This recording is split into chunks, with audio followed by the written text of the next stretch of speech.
নমস্কার, সবাই ভালো আছো তো? অল্প একটু গল্প চ্যানেলে তোমাদের সকলকে স্বাগত। আজকে তোমাদের শোনাবো আমার প্রবাসে ফেরার গল্প।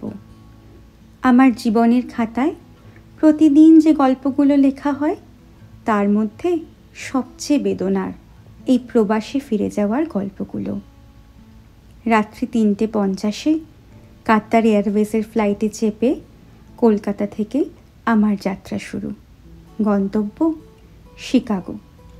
প্রথমে যাব কলকাতা থেকে দোহা, তারপর দোহা থেকে শিকাগো। প্রায় 28 ঘন্টার যাত্রাপথ। পুরো পথটাই আমি একা, কোনো সফর সঙ্গী নেই। অনেকটা মন খারাপ নিয়ে দুরু দুরু বুকে রাত 12টায় জার্নি শুরু করলাম। চেনা অলিগলি, চেনা দোকানপাট সব ছাড়িয়ে গাড়িটা আমাকে নিয়ে হু হু করে ছুটে চলেছে এয়ারপোর্টের দিকে। পেছনে ফেলে যাচ্ছি আমার চেনা মানুষজন আর শৈশব কৈশোরের সেই আমিটাকে, যার শিকড় উপড়ে আজকের আমি বহু দূরের একটা দেশে নিজেকে মানিয়ে নেওয়ার চেষ্টা করছি প্রতিনিয়ত। দেখতে দেখতে এসে গেল এয়ারপোর্ট। আর মাত্র কয়েক মিনিট নিজের মানুষগুলোর সাথে, তারপর আবার আমার একার পথ। আর বছর ভরের অপেক্ষা মানুষগুলোকে একটু ছুঁয়ে দেখার।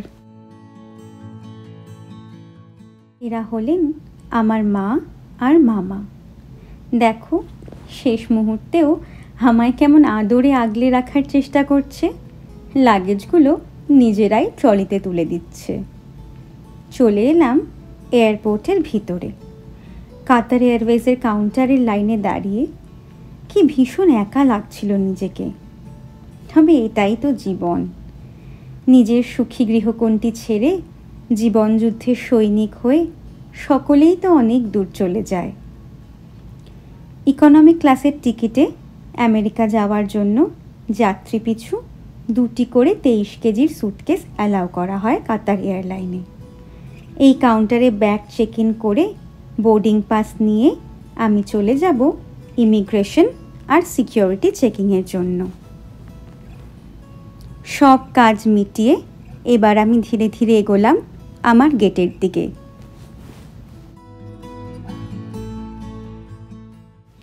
বোর্ডিং শুরু হয়ে গেছে। অ্যারো ব্রিজটার উপর দিয়ে হাঁটতে হাঁটতে মনে হচ্ছিল এই তো শেষ কয়েক সেকেন্ডের পথ চলা আমার দেশের মাটিতে। তারপরেই ওই বাজ পাখির মতো প্লেনটার পেটের ভেতর বসে চলে যেতে হবে বহু দূরে।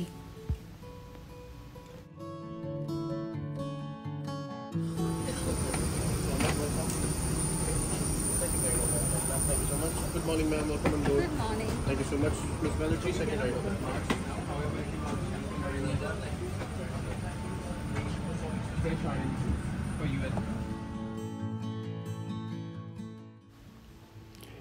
প্লেনে ওঠার পর জানলার ধারে নিজের সিটটায় বেশ গুছিয়ে বসলাম। বৃষ্টি ভেজা জানলার কাঁচ দিয়ে আমার দেশকে শেষবারের মতো দেখার আপ্রাণ চেষ্টা চালিয়ে যাচ্ছি। সঙ্গে সেফটি অ্যানাউন্সমেন্টও চালু হয়ে গেছে। এবার উড়ে যাওয়ার পালা। মন তবু চায় একটু সময় আর কয়েকটা মুহূর্ত দেশের মাটিতে। তবে সব অপূর্ণ আশা বাকি রেখেই এবার রানওয়েতে স্পিড তুলল আমাদের এয়ারক্রাফট। ঘড়িতে 3:50 বেজে গেছে যে যাওয়ার সময় হলো। আকাশ থেকে দেখতে পাচ্ছি কত সন্ত্রাস, যুদ্ধ, ষড়যন্ত্রের মেঘের মাঝেও নিজের মহিমায় উজ্জ্বল ওই আমার দেশ সগৌরবে মাথা তুলে দাঁড়িয়ে আছে। কলকাতা ছাড়িয়ে একটু একটু করে দূরে চলে যাচ্ছি। মন খারাপ করে বসে থাকতে থাকতে আমার ফার্স্ট মিল চলে এলো। খাবারে ছিল চিকেন, পরোটা, আলু টিকি, একটা ব্রেড, জ্যাম, কিছু ফলের টুকরো আর ইয়োগার্ট ও নানা রকম বেরি দিয়ে তৈরি একটা ডেজার্ট। প্রতিটা মিলের সাথে নিজের পছন্দ মতো পানীয় নেওয়া যায়। আমার যেমন ম্যাঙ্গো জুস ভারী পছন্দের, তাই প্রতিবারই আমি সেটি বেছে নিই। খাওয়ার শেষে জানলার দিকে চোখ পড়তেই দেখলাম সূর্য একটু একটু করে পূব আকাশে নিজের আগমনের প্রস্তুতি নিচ্ছে। কি অপূর্ব লাগছে!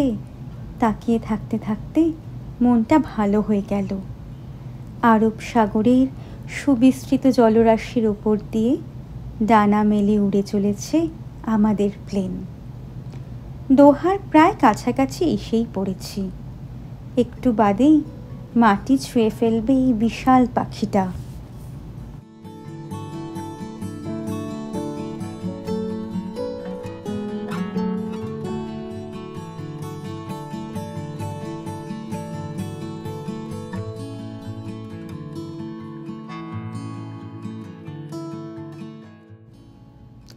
এবার ধীরে ধীরে মাটি ছুঁয়ে ফেললো আমাদের প্লেন। অবশেষে আমরা দোহায় ল্যান্ড করলাম। ফ্লাইট একদম অন টাইমে আছে। এবার নেমে যাওয়ার পালা। আবার নেক্সট ফ্লাইটের জন্য ছুটোছুটি শুরু করতে হবে।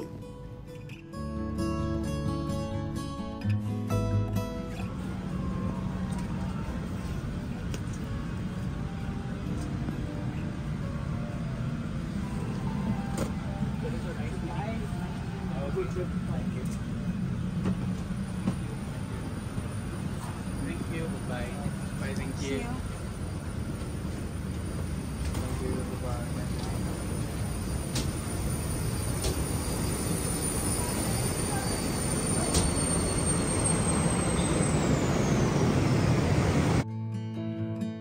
প্লেন থেকে নেমে অ্যারোব্রিজ দিয়ে হাঁটতে হাঁটতে আমাদের প্লেনটার মতোই বিরাট কটা বাজ পাখির সঙ্গে দেখা। কাতারে এখন ভোর 6টা মতো বাজে। নরম রোদের প্রথম আলোয় মাখামাখি পুরো এয়ারপোর্টটা। কি মায়াময়! আমি কাঁচের দেওয়ালের ভেতর থেকে উকিঝুঁকি মেরে প্রথম রোদের ওমটুকু নেওয়ার চেষ্টা করছি, যাতে আমার মনের মেঘ অল্প হলেও কাটে।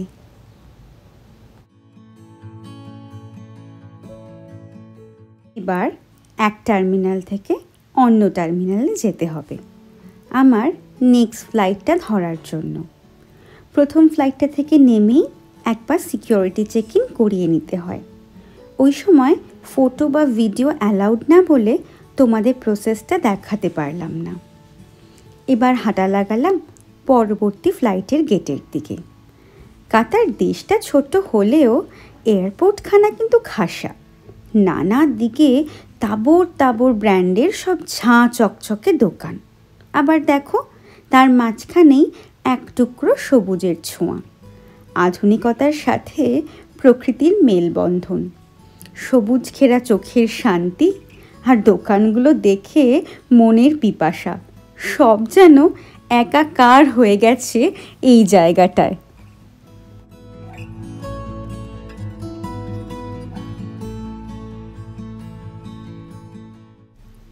এত সুন্দর করে চারিদিকটা সাজানো যে ফ্লাইট ধরার ব্যস্ততার মধ্যেও চোখ আটকে যেতে বাধ্য।